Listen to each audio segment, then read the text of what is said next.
Hello everyone, నమస్తే. Welcome to జ్యోతిస్ official. ఈరోజు నేను కోకోనట్ రైస్ ప్రిపేర్ చేస్తున్నాను. అందరూ కోకోనట్ రైస్ని ప్రిపేర్ చేస్తారు, కానీ నా స్టైల్లో నేను కోకోనట్ రైస్ని ప్రిపేర్ చేస్తున్నాను. సో ముందుగా మనకి కావాల్సిన కోకోనట్స్, ఎన్ని కోకోనట్స్ కావాలో అన్ని కోకోనట్స్ మనము తీసుకోవాలి.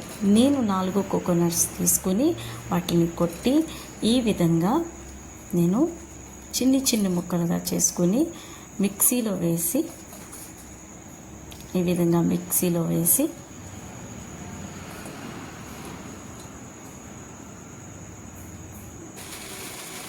గ్రైండ్ చేసుకుంటున్నాను. గ్రైండ్ చేసుకున్న దాన్ని ఒక బౌల్లో వేసి,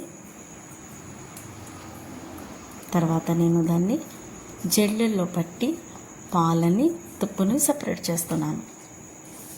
ఈ విధంగా సెపరేట్ చేసిన దాన్ని ఎందుకు సెపరేట్ చేస్తున్నామంటే, ఇలాగా పాలు తుప్పు కనుక కోకోనట్ రైస్లో ఉంటే టేస్ట్ అసలు బాగోదు. సో అందుకని పాలని తుప్పుని సెపరేట్ చేస్తున్నాను. ఈ విధంగా సెపరేట్ చేసిన తర్వాత ఈ పాలను ఒక బౌల్లో నేను ఈ విధంగా సిద్ధం చేసుకున్నాను. ఇప్పుడు క్వాంటిటీకి నాకు రైస్కి తగ్గ పాలను నేను సిద్ధం చేసుకుంటున్నాను. అంటే 2 కేజీల రైస్కి నేను పాలను సిద్ధం చేసుకున్నాను. అంటే ఒక చెంబుడు రైస్కి 2 చెంబుల నీళ్ళని పాలని నేను సిద్ధం చేసుకుంటున్నాను. ఈ విధంగా సిద్ధం చేసుకున్నా. సో కోకోనట్ రైస్కి కావాల్సిన ఇంగ్రీడియంట్స్ ఇవి: అల్లం వెల్లుల్లి, దాల్చిన చెక్క, లవంగాలు, యాలకులు, ఎండుమిర్చి, ఇవన్నీ కలిపి నేను ప్యాన్లో వేసుకుని ఆయిల్ వేసుకుని ఈ విధంగా వేపుతున్నా. అవన్నీ బాగా వేగిన తర్వాత ఉల్లిపాయను వేయాలి. ఉల్లిపాయను వేగించిన తర్వాత పచ్చిమిర్చి వేసుకుంటున్నాను. పచ్చిమిర్చి అన్నీ బాగా వేగి బ్రౌన్ కలర్లో వచ్చిన వరకు మనము వీటిని వేగించుకోవాలి. అలా వేగిన తర్వాత నేను తగినంత అల్లం వెల్లుల్లి పేస్ట్, ముందుగా రెడీ చేసుకున్న అల్లం వెల్లుల్లి పేస్ట్ని నేను అందులో వేస్తున్నాను.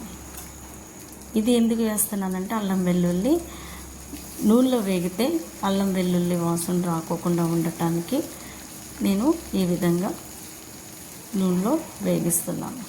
ఇదంతా బ్రౌన్ కలర్ వచ్చిన తర్వాత నేను పసుపు వేస్తున్నా. చూడండి ఎలా వేపుందో, బ్రౌన్ కలర్ వచ్చే వరకు మనం వేగించాలి. తర్వాత తగినంత పసుపు, నేనైతే ఎక్కువ క్వాంటిటీ పసుపు వాడను. కొంచెం చాలామంది ఎల్లో కలర్లో ఉండటానికి ఎక్కువ పసుపు వేస్తారు, కానీ నాకు ఇష్టం ఉండదు. సో ఈ విధంగా నేను తక్కువ పసుపు వేస్తున్నాను. తర్వాత కరివేపాకు వేసి బాగా వేగించిన తర్వాత ఈ ప్యాన్ని నేను పక్కన పెట్టుకుంటున్నాను. ఇప్పుడు ముందుగా రెడీ చేసుకున్న బౌల్ని, ఏదైతే రైస్ వండుతానో అందులో పాలు వేసి నేను స్టవ్ మీద దాన్ని పెడుతున్నాను. చూడండి ఈ విధంగా నేను పెట్టి ఇప్పుడు వేగించినవన్నీ అందులో మిక్స్ చేస్తాను, అందులో కలుపుతున్నాను. అన్నీ మంచిగా కలిసిన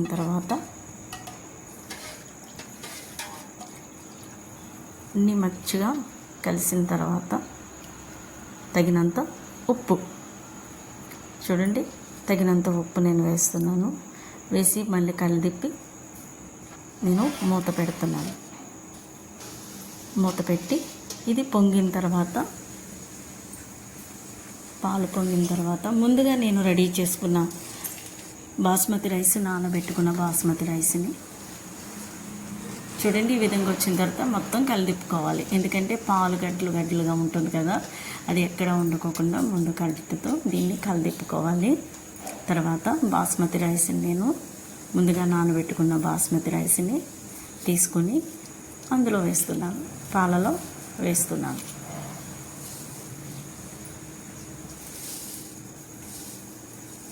ఈ విధంగా పాలలో వేసి మొత్తం అంతా ఎక్కడ గట్లుగా లేకోకుండా మొత్తం అంతా గరిటెతో నేను కలదిప్పుతున్నాను.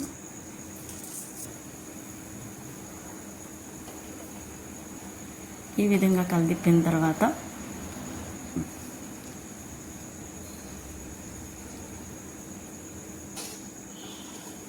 మూత పెట్టుకుని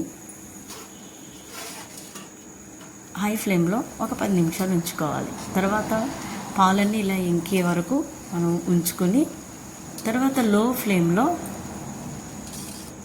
దీన్ని మగ్గనివ్వాలి. మూత పెట్టుకుని ఓన్లీ ఆవిరిలో మగ్గేటట్లు మూత పెట్టుకోవాలి. మూత పెట్టుకుని నేను బౌల్లో వాటర్ వేసుకుని దీని మీద పెట్టాను ఈ విధంగా. సో చూసారా, ఇప్పుడు చూడండి వేడి వేడి కొబ్బరి అన్నం రెడీ.